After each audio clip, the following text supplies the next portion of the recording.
What's up, YouTubers? PokeJediTrek's here. So today I'm going to be showing you a cooking video that might seem complicated, but it's actually pretty simple because you only need 3 ingredients. I'm going to be showing you how to make caramel from scratch. And remember, this is intended to be just a fun project. I mean, because it would be meaningless if you could just go out and buy caramels yourself. This is intended to be a fun cooking video that's instructional. Anyway, let's go over what we need. Now, this caramel recipe that I found, that I'm going to try out for you, you only need milk, butter, and sugar. Simple as that. And this isn't actually my recipe. It's Pastry Paradise 9 on Instagram is the author of this recipe, and I'm going to be showing you if this is actually if their recipe is a good one or not. So let's get started. So first things first, you're going to melt. So I'm actually going to be using Splenda in lieu of actual cane sugar to see if this is possible to do it at first. So what you're going to do is you're going to melt your sugar on medium to low heat.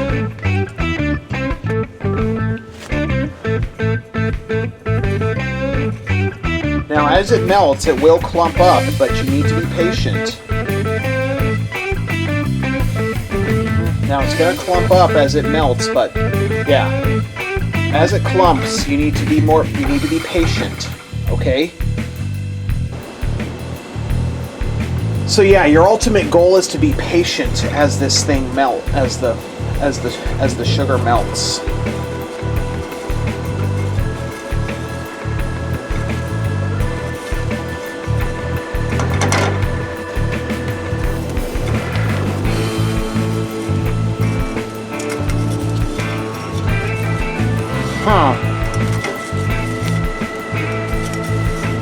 I think the sugar might be burning.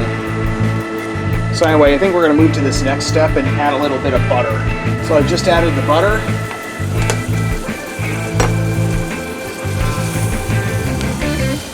We're going to stir this all up.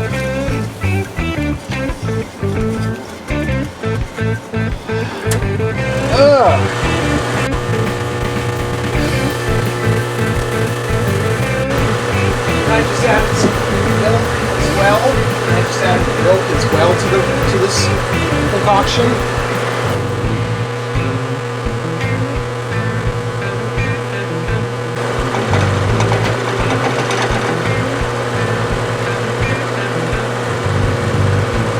After you add the milk, if it's too thick, let it boil on low heat and let it to thicken. Because even though caramel takes a lot of time to prep, despite being 3 ingredients, it apparently takes a lot of time to prep.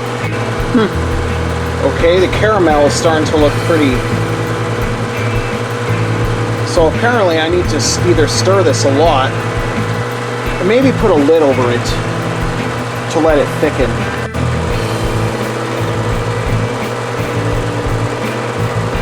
Getting thicker, all right.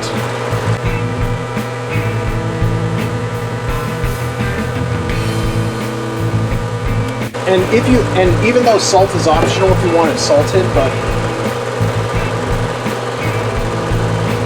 apparently it appears to be thick enough. So now I'm going to set this outside. So now I'm going to set this in the fridge or freezer or outside, depending on. If it's the middle of winter, or if it's winter and you can open your front door and stuff, you can set this outside if you like. So I'm going to pour the caramel mixture into a bowl. Make sure to get every single little last piece. It may look like some sort of hickory or seasoning sauce or something like that.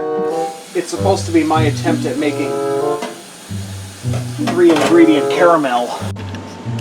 Alright, so I've been letting this sit in the fridge for about an hour or so, and it may not look like actual caramel, but trust me, this is my attempt at making it. All those brown clumps you see, dark brown clumps that look like burn marks, and it looks like stuff you would soak in chicken.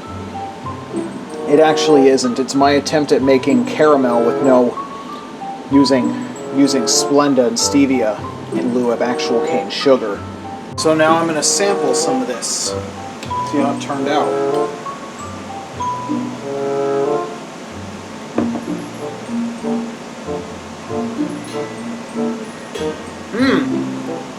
That is thick. So that's how to make. So that's my attempt at making caramel. Thanks for tuning in, and I hope to see you next time.